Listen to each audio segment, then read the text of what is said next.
আসন্ন পঞ্চায়েত নির্বাচনে বিজেপি অগপ মিত্রদের প্রার্থীদের ফলে হাওয়া তুলতে শ্রীভূমি সফরে এলেন রাজ্যের রাজস্ব দুর্যোগ ব্যবস্থাপনা তথ্য প্রযুক্তি বিজ্ঞান জলবায়ু পরিবর্তন মন্ত্রী তথা অগপ দলের বরিষ্ঠ নেতা কেশব মহন্ত। মঙ্গলবার দক্ষিণ কংগ্রেস সমষ্টি নিলামবাজার লালপুর মুকাম সংলগ্ন এলাকায় নির্বাচনী জনসভায় সামিল হন রাজ্যের বরিষ্ঠ মন্ত্রী কেশব মহন্ত। যেহেতু জনগণের উন্নয়ন চান, তাই উন্নয়নের স্বার্থে অগপ বিজেপি দলের প্রার্থীদের সবার কাছে আহ্বান জানান তিনি। রাজ্যের মুখ্যমন্ত্রী জনগণের উন্নয়নের দিন রাত কাজ করে যাচ্ছেন, তারই নিরিখে মুখ্যমন্ত্রী আর শক্ত করতে আহ্বান জানান তিনি। দেশের 5টি রাজ্যের মধ্যে আসাম বিশেষ রাজ্য হিসেবে পরিগণিত হবে এমনটা রাজ্যের মুখ্যমন্ত্রীর স্বপ্ন, তা পূরণ করতে সবাইকে এক হয়ে কাজ করতে হবে বলে উল্লেখ করেন মন্ত্রী। সবকা সাথ সবকা বিকাশ সবকা প্রয়াস দলীয় জাতীয় স্লোগান তা কিভাবে অক্ষর করে পালন আছে তা সবাই অবগত। তাই উন্নয়ন নিরিখে অগপ বিজেপি প্রার্থীদের বিপুল ভোটে জয়ী করতে সবার কাছে আহ্বান জানান বরিষ্ঠ মন্ত্রী। সভায় অগপ জেলা সভাপতি একেতাবাদার ইকবাল হোসেন সহ অন্যান্য বিশিষ্ট সামিল ছিলেন।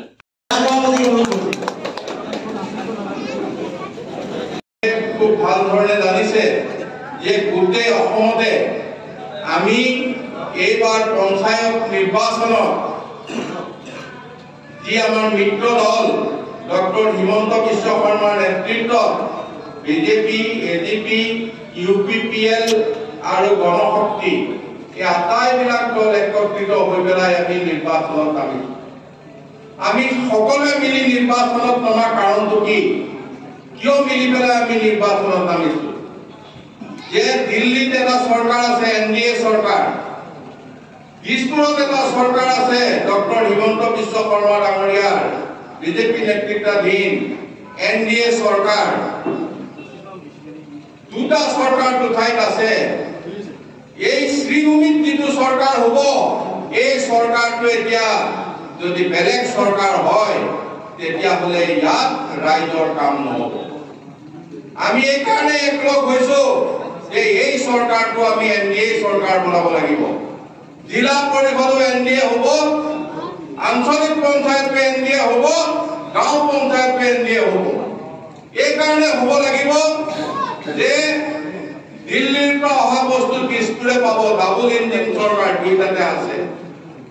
3 নম্বৰ ইঞ্জিনটো যদি চৰকাৰৰ লগত নালাগে, চৰকাৰৰ লগত লাগি নাযায়, তেতিয়াহ'লে 3 নম্বৰত যিটো চৰকাৰ থাকিব এই চৰকাৰটোৰ কামত নাহিব।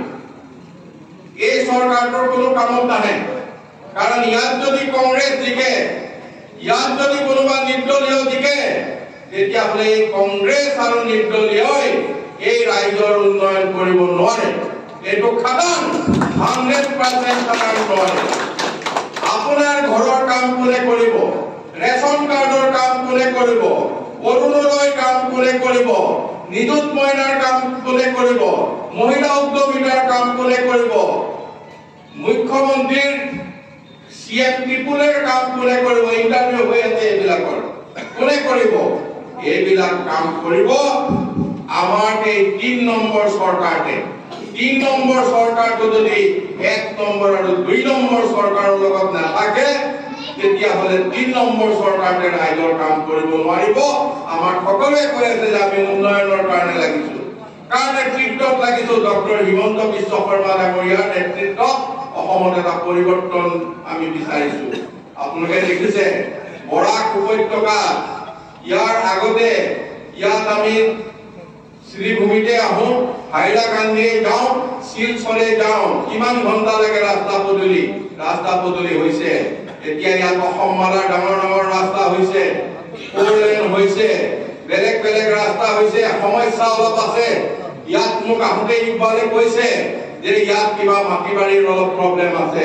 ৰাজহ মন্ত্ৰী হিচাপে মই আছো, আপোনালোকৰ যি মাটি বাৰীৰ সমস্যা আছে ৰাইজৰ ন্যায়টো দিম, তেনেহ'লে ন্যায় দিম আপোনালোকক। এইখিনি সমস্যাৰ কাৰণে আপোনালোকে চাব নালাগে। এইখিনি সমস্যা সমাধান কৰিবলৈ আপোনালোকে ঘৰৰ প্ৰতিনিধিজন আপোনালোকে আমাৰ চৰকাৰৰ প্ৰতিনিধি কৰিব লাগিব।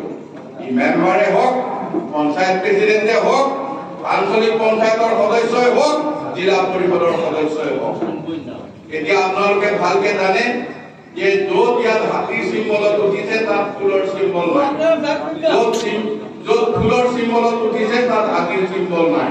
গতিকে ইয়াত হাতীৰ চিম্বল যিখিনি আছে হাতীৰ প্ৰতীকত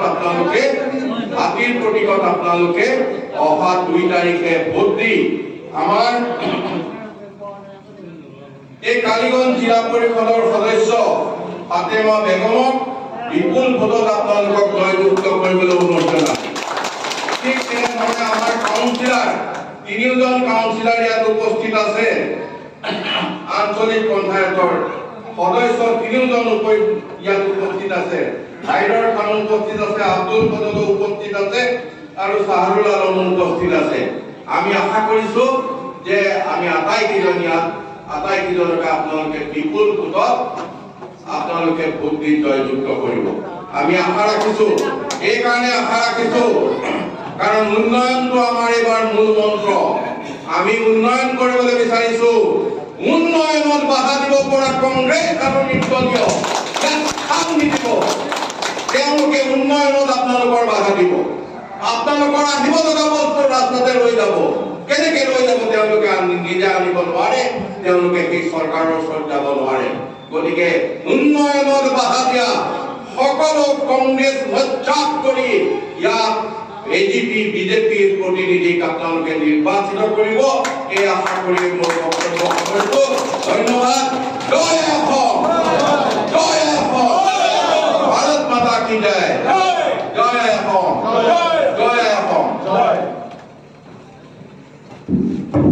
আমাদের একটাই লক্ষ্য উন্নয়ন আর উন্নয়ন আর উন্নয়ন। এই নির্বাচনে আমাদের কোনো লক্ষ্য নাই, আমরা উন্নয়ন ছাড়া আমাদের কোনো এইম নাই, কোনো সাবজেক্ট নাই।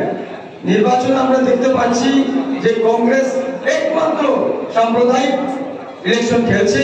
আমরা সবাইকে অনুরোধ করছি এই ইলেকশনে আমরা কিভাবে আমাদের উন্নয়নের কাজ করব সেই কথা আলোচনা করে আমরা সম্পূর্ণ নির্বাচনটা প্রচার করছি। আমরা আমাদের মাননীয় মন্ত্রী এখানে আছেন। আমাদের কথা হলো যেহেতু কংগ্রেস এখানে গঠন করতে পারবে না ভোট, আমাদের সবাই একটাই টার্গেট থাকতে হবে যে কিভাবে এখান থেকে এজিপিকে জেতানো যায়।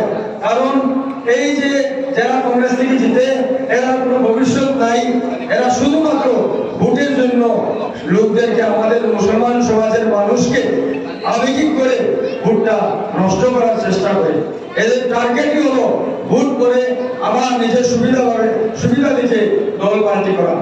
আমি সবাইকে অনুরোধ করি এবং এই সবার মধ্যে এই মেসেজ পাঠাতে চেষ্টা করছি যে আমরা সবাই নিজের বিবেককে কাটে যাকে ভোট দিলে উন্নয়ন হবে, যাকে ভোট দিলে সমাজের কাজ হবে, তাকেই ভোট দেওয়ার জন্য অনুরোধ করছি। আমি সবাই বলছি 2 তারিখ মে 2 তারিখে হাতির চিহ্নতে আমাদের সব প্রার্থীকে ভোট দিয়ে জয়যুক্ত করুন। এই কথা বলে আমার বক্তব্য শেষ করলাম। ধন্যবাদ।